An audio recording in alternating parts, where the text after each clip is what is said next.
even though I'm a Big Ten guy at heart, it's the first time I can agree with the SEC on something.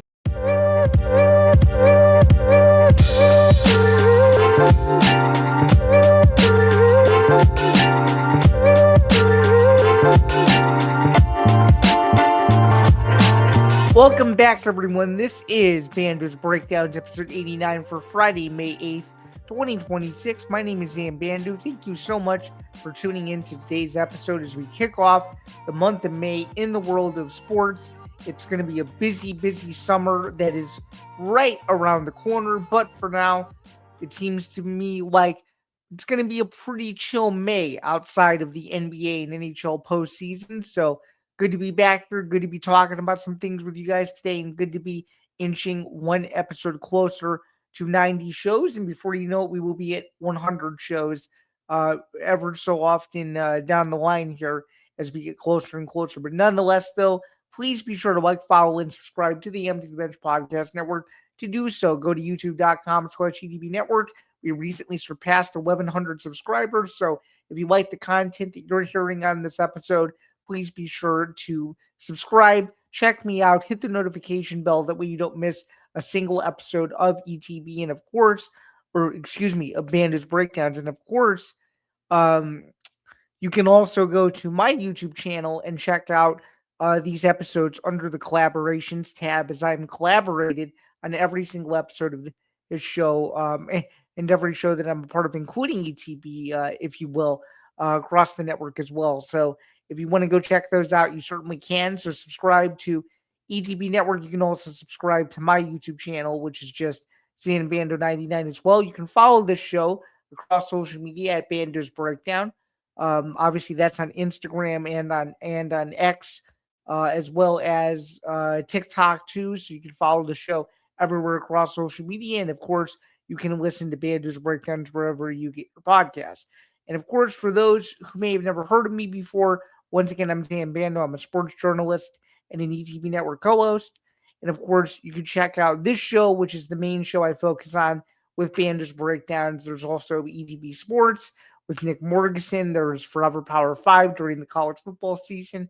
I will have an announcement regarding the MMA Outsiders here shortly, as it's going through some structural changes, which also means some changes for me. It's going to be a bit of a surprise to some of you, but I think it's better for the future and direction of the show as to where it's headed, as to what we're doing. They're not fully ready to discuss any of those details yet, but I figured I would mention that as a heads up. You can also read my work over on the Sporting News on SI for Ohio State and MMA Knockout. And of course, you can also read my weekly UFC recaps and select boxing event coverage over at Field Level Media. I was formerly with Dallas Wings on SI before, unfortunately, on SI decided to discontinue the WNBA vertical for the time being. And then, of course, I've done some previous work as well over at other places, including fansided.com, bjpenn.com, Men's Journal, Sports News Highlights, which was part of Newsnet Media, and so many other places over the years. It's been difficult to keep up, but those are the three main spots you can find my work at the moment, and hopefully we'll have some more news to come on what the future may look like for my right now, my independent journey of things. Could be in the works of just doing some things a little bit differently than the way I have been doing them, and potentially owning all of my own content. But for now, that remains to be seen as well. Figured I would tease that it could be a pretty exciting summer ahead if I play my cards correctly. So stay tuned for all of that in the works and what's to come, and we'll see where everything goes. But nonetheless, though, let's get into the show. Sorry to ramble on. Zain's overview this week. It's a big show this week. We'll be talking about a lot of things. We'll be discussing what's going on with the college football playoff. We'll be discussing a whole heck of a lot about the UFC as well. And of course, we'll also be discussing some brief NFL news, who I think the Bears will be playing, specifically the order of the games. We'll be going over some stuff regarding boxing, and we may also get into some other kind of smaller news bits as well as we move closer to the end of the show, because there's a few things I wanted to address throughout the program that usually we don't have time to get to on a lot of these episodes. So I figured I would mention that as well. And I also figured, well, let's just go into some more deep dive type things as well. And we shall see what occurs. So let's start here. Yahoo Sports reporting on Tuesday that the college football playoff is inching closer to expansion. And I literally mean that. There's talks of a 24-team college football playoff with an elimination of conference championship games and all this stuff. It would be a major, major industry shift in the sport right now, as right now it's under a 12-team format, and that is under a lot of scrutiny as well. Let's take a look at the Yahoo Sports report of this, because I think it's very, very detailed, and let's see how this sort of plays out. So this was, again, according to Yahoo Sports, and this was according to Ross Dellinger, who's been on the pulse of everything that's going on with the CFP. So this is being spearheaded by the AFCA Board of Trustees. And this is very interesting. So I can kind of give some inside baseball knowledge here because this was last week. But Illinois head coach Brett Bielema met with the media this past week and was very open about this idea. He's been part of the AFCA board for quite a bit. Let's talk about some of the members here.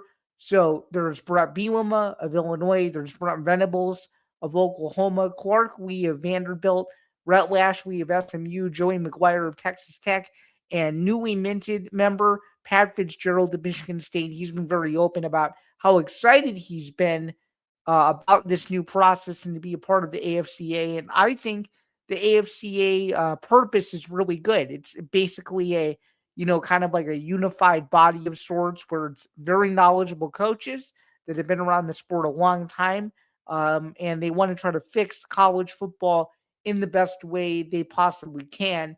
And they seem to be kind of spearheading this operation, whether you agree with it or don't agree with it. So this is kind of what the report indicates. So here's what it would be. So according to the article here, the association is expected to publicly release its decision soon, most notable of which is the nod of support for a 2014 playoff and the elimination of league title games. So what that would mean is there would be no more Big Ten championship, SEC championship, ACC championship, Big 12 championship, Mountain West championship, et cetera, et cetera. It would literally be essentially you're playing to get into this tournament. Well, that's how it would be. And some other notable mentions about this: the playoff would be over by the second week in January, so there's no need to wait until January 20th anymore. So pretty much how I would think of it as, you have the Rose Bowl New Year's Day, and then probably about 10 days later, or maybe 12 days later or so, is when the season would be over. So that's kind of how you'd look at it from that standpoint. As the report continues on to say, and this is what it would be. So the center of those discussions is a 16-team, which I support. I think it should be 16 teams. It would be 16 teams or 24 teams as the model. The former supported by the SEC and the latter by the Big Ten. It's the first time, even though I'm a Big Ten guy at heart, it's the first time I can agree with the SEC on something. I just think 24 teams is too many teams, and you may get this kind of whole conundrum like, hey, why are we putting so many teams in when you should earn your way in? I feel like too many, 9-3 potential, maybe an 8-4 sneaks in there. Like, I don't know. So this is how the 2014 model would look as opposed to what it is now. So here it is. So this is what it would be. So it goes, conference championship games would be eliminated, and the playoff presumably would start immediately after the regular season. A long discussed shift in the postseason calendar to open a path for the national title game, now played the third week of January, to return to the second Monday in the month, which is what it was under the old BCS system. To that end, coaches also recommended that the regular season should include 1, not 2, bye weeks, and that the minimum number of days between games by 6, moves that they believe will help shift the playoff calendar. So here are the hurdles to this. For instance, the FBS conference championship games fetch $250 million in value, that must be recouped with an expanded playoff field. CFP media consultants are in the process of delivering a financial valuation of a 2014 field, estimates range widely from 300 to 700 million in additional revenue for the new 10 games. ESPN owns 2 of the games under its current contract with the CFP. So this is all really fascinating and all really fluid. I guess to kind of really put a bow on this, I would say that the conference championship games are important because I think those games kind of tell you who the best team in each conference is. I don't think you can go. I mean, I don't know. I just feel like it's one of those things. Like you should get in the playoff, but I feel like the conference championship means something because how I like it the way it is, for example, the Indiana Ohio State winner went to the Rose Bowl. Obviously, that was Indiana this past season. I feel like you're playing for something, and at the end of the road, you're playing for a number next to your name. Like I don't know if that makes a whole lot of sense. And are we going to now outweigh these teams? Are we going to say that a 9-3 team is, because of whatever metrics there are, better than an 11-1 team? Like I don't understand this whole logic, and I don't know.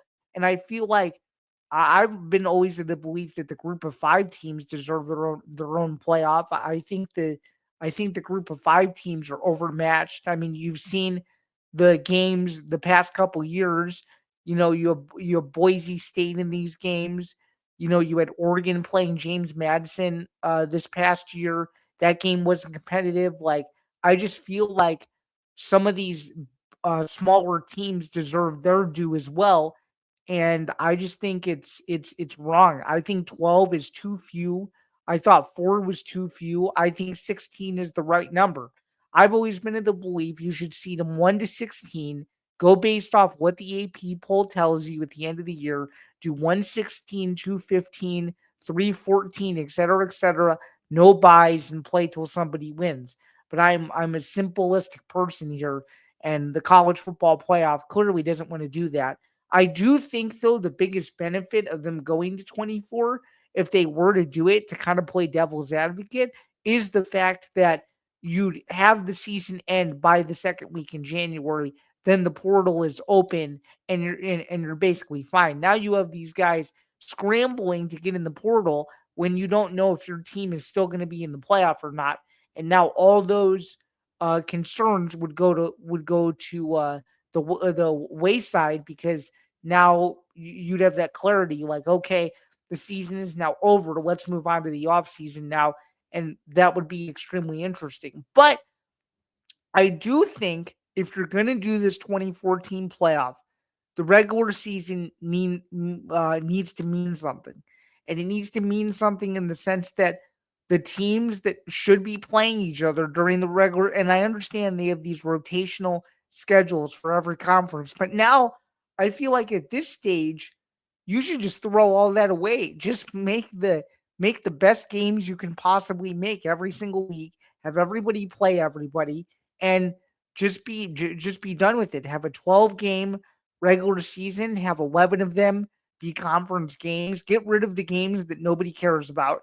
And I understand you're going to say, "Oh, Zan, that helps out the small schools because they make money." Well, let's be honest. When the same outcome happens every year between these smaller schools and big schools, like in Illinois, Western Illinois, for example, or in Illinois, Southern Illinois, or when Michigan State plays Western Michigan or Central Michigan or whatever the case is, and the same outcome is happening, who is it really benefiting other than financials and the TV networks? I feel like you need to make more of these games matter. These games should not start mattering in week 3. These games should be mattering in week 1 and week 2 and so forth. And I feel like that ruins the whole dynamic. You shouldn't be, and I understand these schools are in a difficult position. I do fully understand that.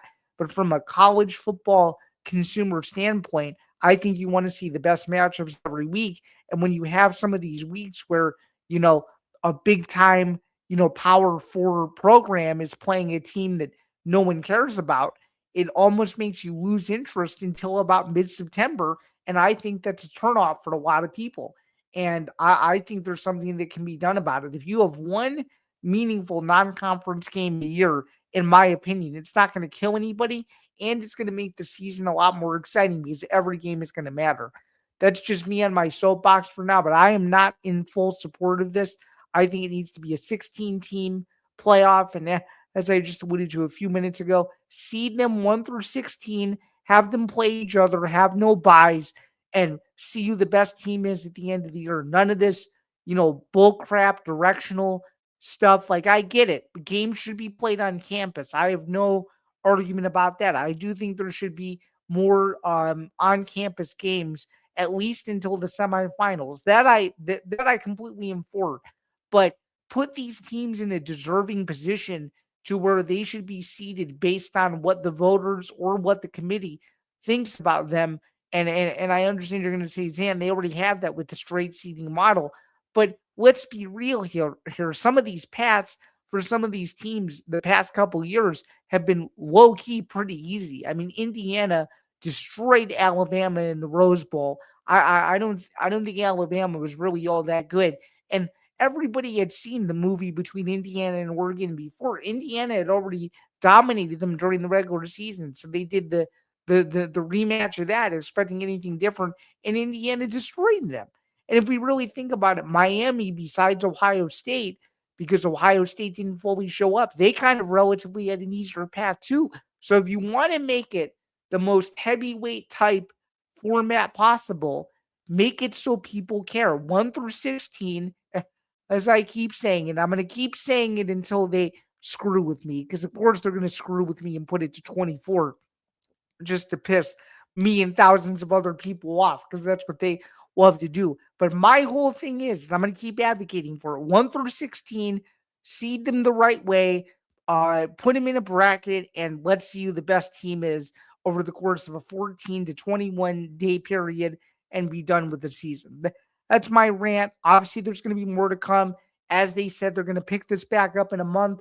We shall see what the main updates are, but I am not a fan of this whatsoever. It needs to be a more streamlined format.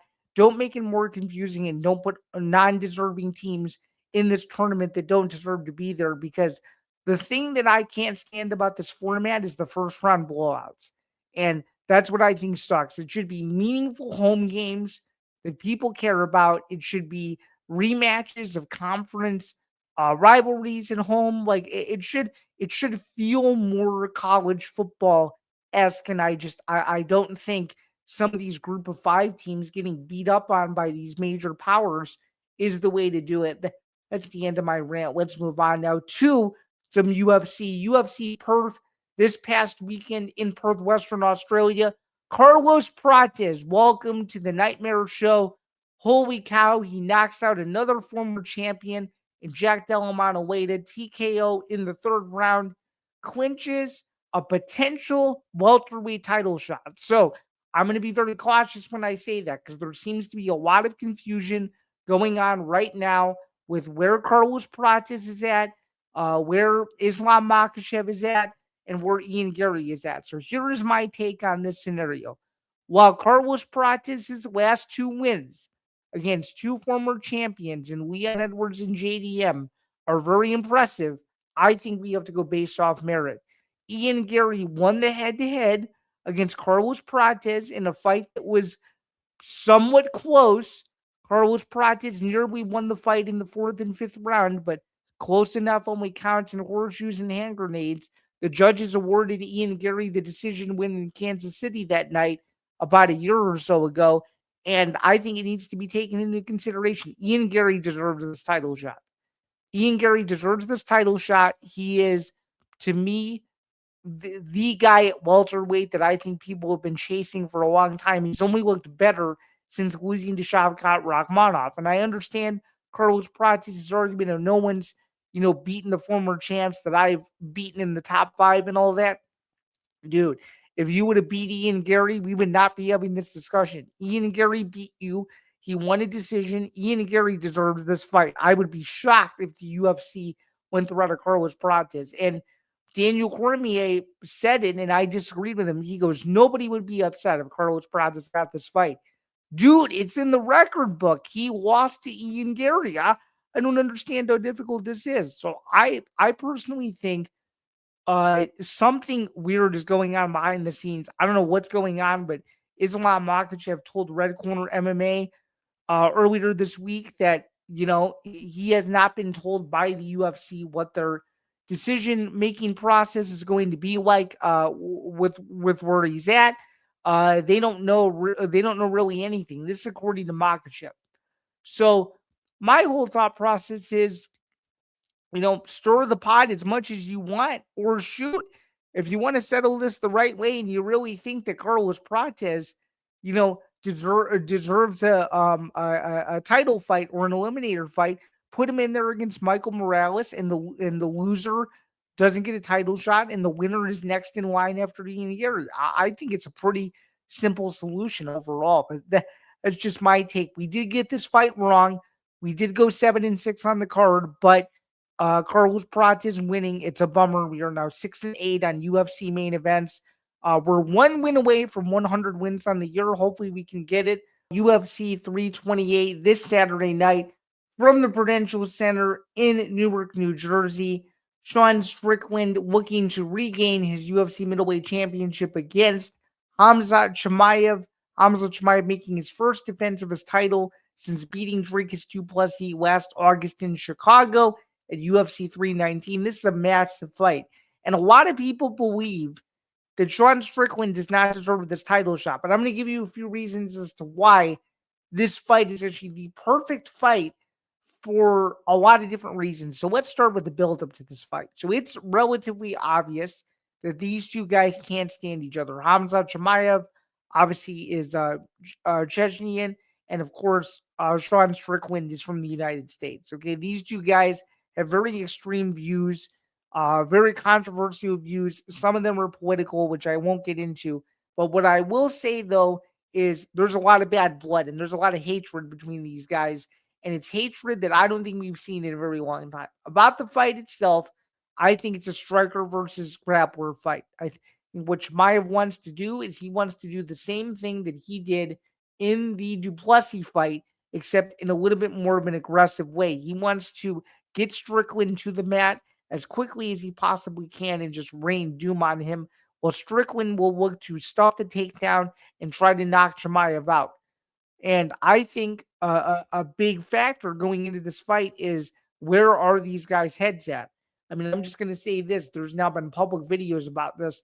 The security for this fight so far this week, from what's been going on this whole week, from the press conference to the media day, et cetera, there are 5 security guards between these dudes at one time. They're staying at separate hotels.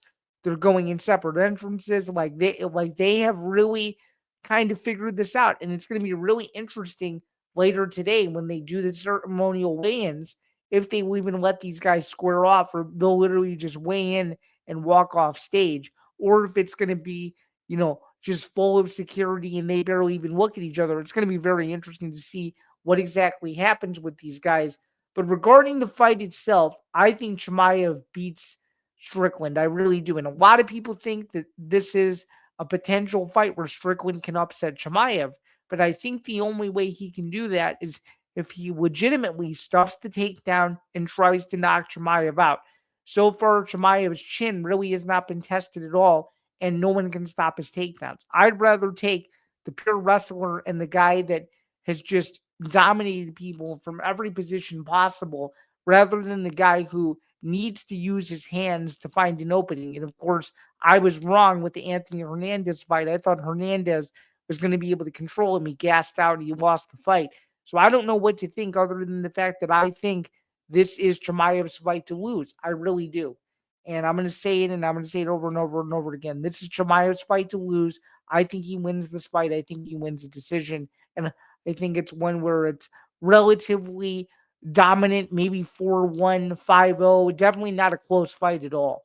Definitely not a close fight at all. I don't think Strickland knows what he's in for. I don't think he's fought anybody with the level of skill on the ground that Chimaev has. I really don't.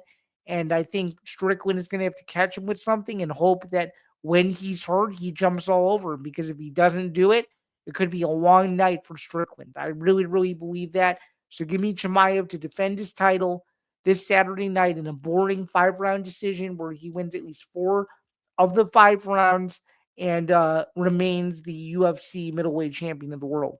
Regarding the co-main event now, it is the Joshua Van Tatsuro Taira fight. So this fight was supposed to happen last month. There was an injury sustained by Van, and obviously now the fight has been moved. I think this is Van's first true title defense. And I don't want to be mean to the guy.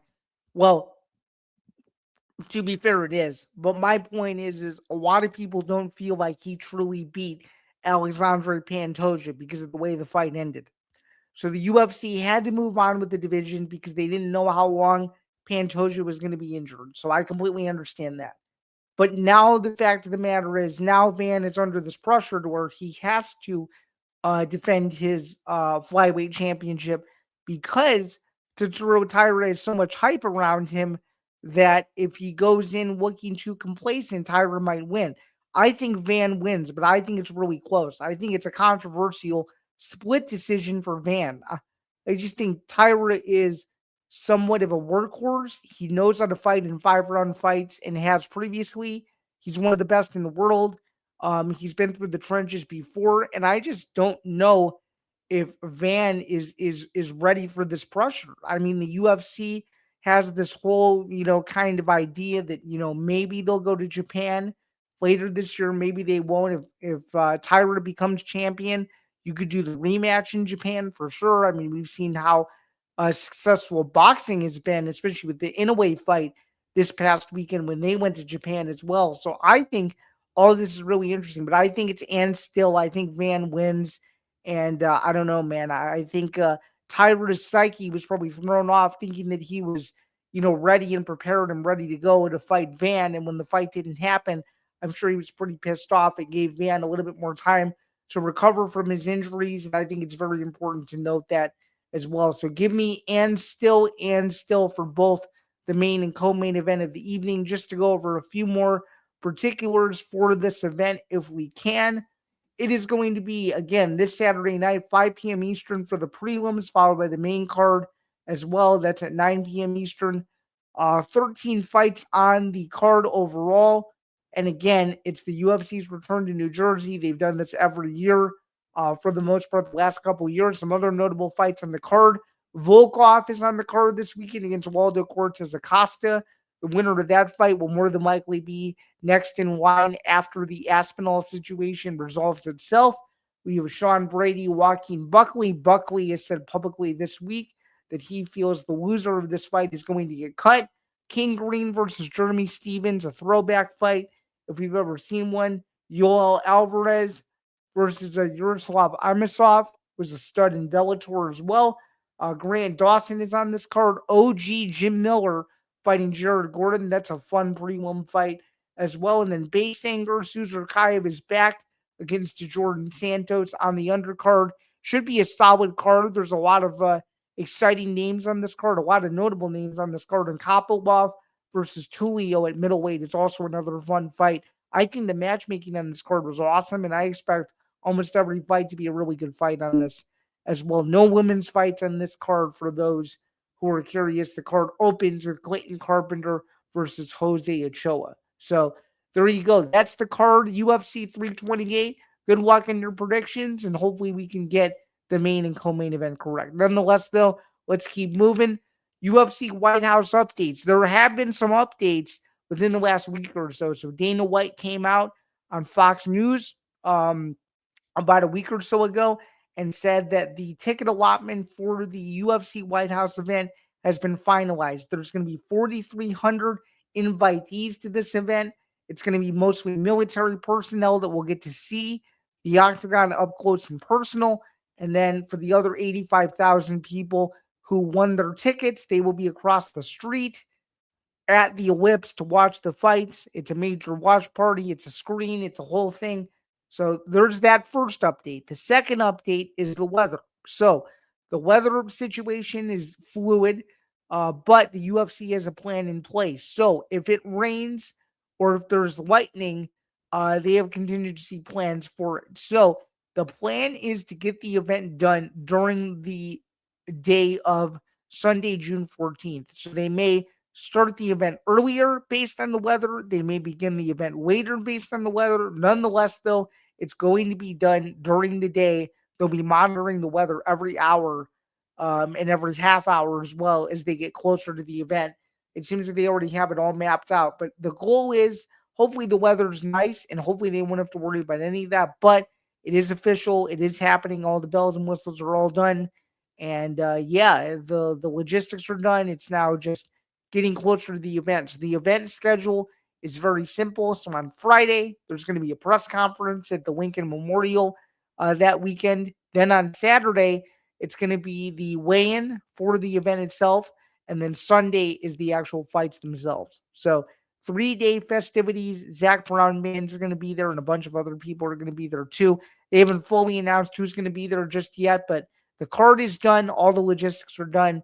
Now it's a matter of, okay, let's get closer to the event now, and it's going to be here in about a month or so. By the time this comes out, it'll be almost a month, so we shall see how it all plays out. Moving over briefly to the NFL. The official NFL schedule release has not happened yet, but let's predict the Bears' order of opponents. So let's do that. They have a bunch of opponents this year. Obviously, the teams are known, but the order of the games are known as well. So, or the order of the games are not known, but the actual opponents themselves are known. So let's take a look at some of these games here. So their home opponents: Detroit, Green Bay, Minnesota, Jacksonville, New England, New Orleans, the Jets, the Eagles, and the Buccaneers. Okay. I think you will get a Detroit home game on Monday Night Football. That's my first bold prediction. I think the Packers, the home game for Green Bay, it's going to be Sunday night. You're going to get a noon Vikings game. Okay. The Jaguars are going to be overseas. The Patriots game is going to be at noon on CBS. The Saints game is going to be a 3:05 game on Fox. The Jets game is going to be a noon game on Fox. The Eagles game is going to be a Thursday night game on NFL Network and Amazon Prime. And the Tampa Bay Buccaneers, I think, are going to be a Sunday 3:25 America's Game of the Week between Baker Mayfield and Caleb Williams. They're going to their road schedule. I think Seattle opens the season on that Wednesday against the Bears. I think the Green Bay game in Lambeau, I think it's going to be a day game. I think it's going to be at noon. I think the Vikings game is going to be at noon as well. I think the Atlanta game is going to be at noon. I think the Bills game is going to be a national TV game. I'm going to say that's a Sunday night game. Sunday night crossover. The Miami Dolphins, I think it's going to be a 3:25 game. The Carolina Panthers, I think is going to be at noon. And I think the Atlanta Falcons game. Well, actually, now that I think of it, the Atlanta Falcons game, I think it's going to depend on how good Atlanta is. But I'm going to say for now, that's going to be a noon game. I don't know the full order, but if I were to guess the order, let's go with this. So in week 1, I think the Bears play Seattle. I think in week 2, they play against the Packers. I think in week 3, they play the Bills. In week 4, they play Carolina. In week 5, they play the Jets. In week 6, they play the Saints.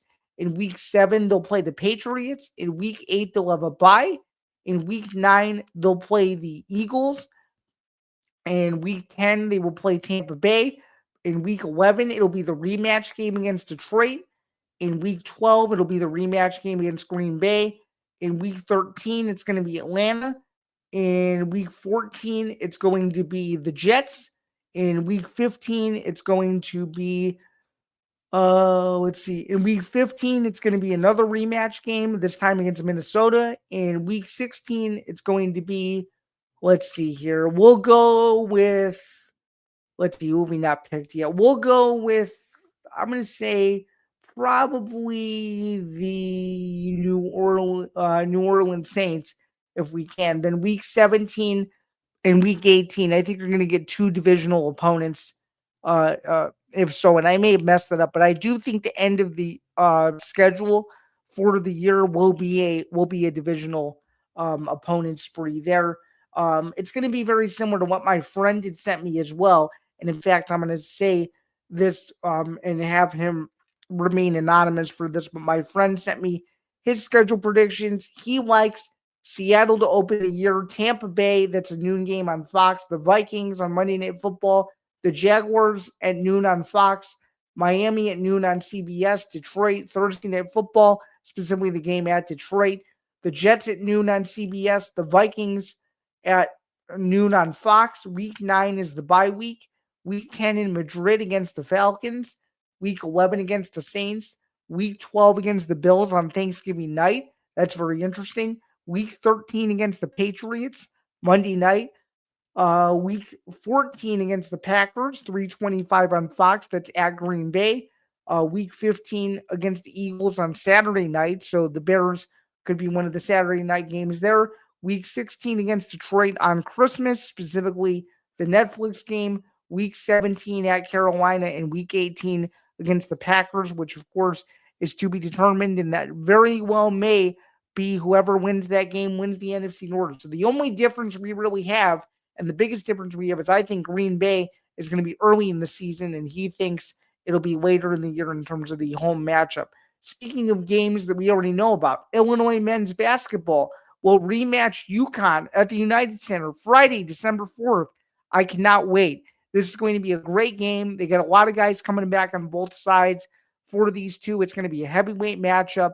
Don't know who I'm picking yet. Just excited to know that Illinois will be playing at the United Center. Illinois looking to improve to 2-4 since 2017 in the venue. They haven't won a game at the United Center since 2019 when they won against Northwestern in the Big Ten tournament in that year. That was when Illinois was not very good. That was in the 2018-19 season where they only won, I think it was 12 games for the whole year.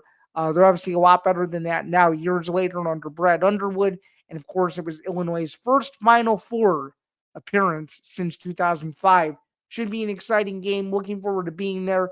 Excited to see the national championship runner-up UConn Huskies, as well as they have a loaded schedule for their non-con as well as Duke. So I think the non-con schedule for Illinois could be really good. They already have Texas Tech that they'll be playing against this year in Lubbock, as well as their annual bragging rights game, which against Missouri, which they've done really well with the last couple of years. It's been a really good stretch of wins for Illinois in the series as of late. So should be a very interesting non-con schedule, but very excited to see how this UConn matchup plays out. And hopefully Illinois can win one of these United Center games at some point.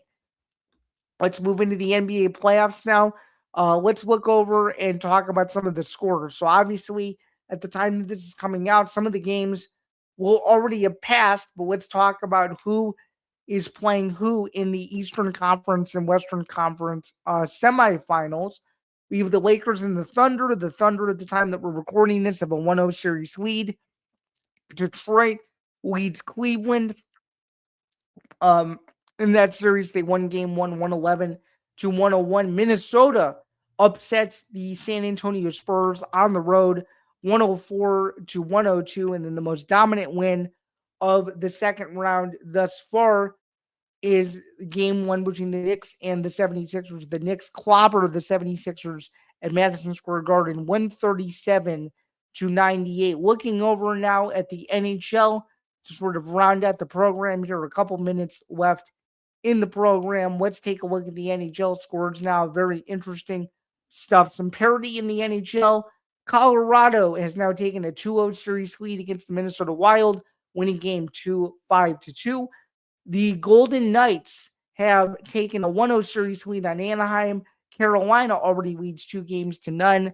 One of my friends, who I won't mention on here, thinks that the only game that Philadelphia will win in this series is game 3. That remains to be seen as well. And then, of course, looking over as well some other series that have not fully taken its course yet or really gotten fully underway just yet. Montreal versus Buffalo is the other series that we have not mentioned. The Sabres have home ice advantage in that one. That'll be very interesting.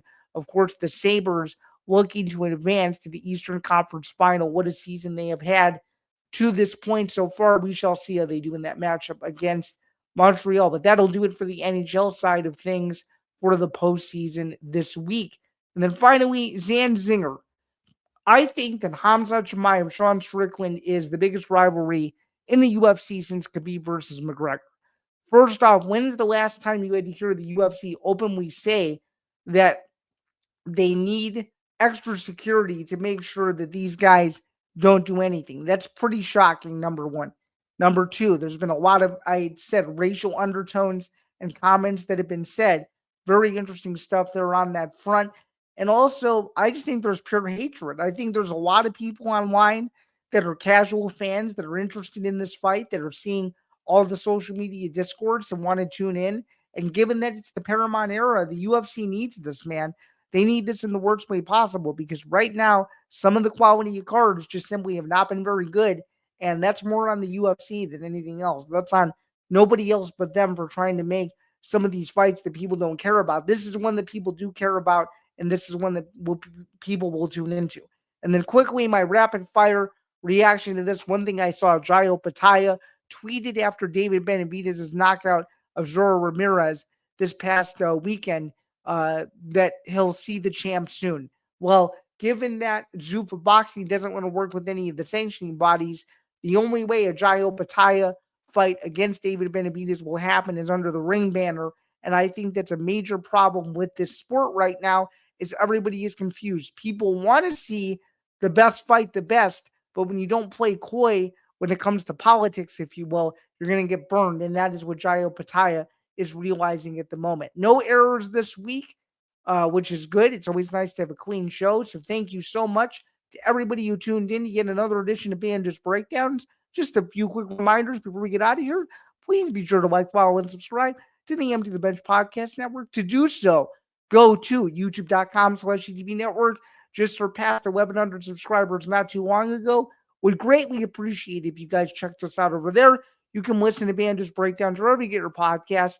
And of course, my name is Zain Bando. I'm a sports journalist and an ETB Network co-host. And please be sure to follow the show across social media at Bando's Breakdown. Would be greatly appreciated. Instagram, Twitter, and TikTok. That's where all the clips from every single episode of the podcast live. And if you hit that follow button and turn on the notification bell, you won't miss any of those. That will do it, though, for episode 89 of Bando's Breakdowns. Thank you so much for tuning in. Once again, my name is Zain Bando. I hope you enjoy the rest of your Friday. I hope you enjoy the weekend that is to come, and we will see you guys very, very soon coming up here next week for episode 90 of the show. It'll be a pretty big episode as well, coming off the heels of some pretty major interviews to come as well. So stay tuned for those. Stay tuned for Zan Zinger Part 2 and so much more. And until next week, have a good one, and we will see you soon. Thanks, everyone.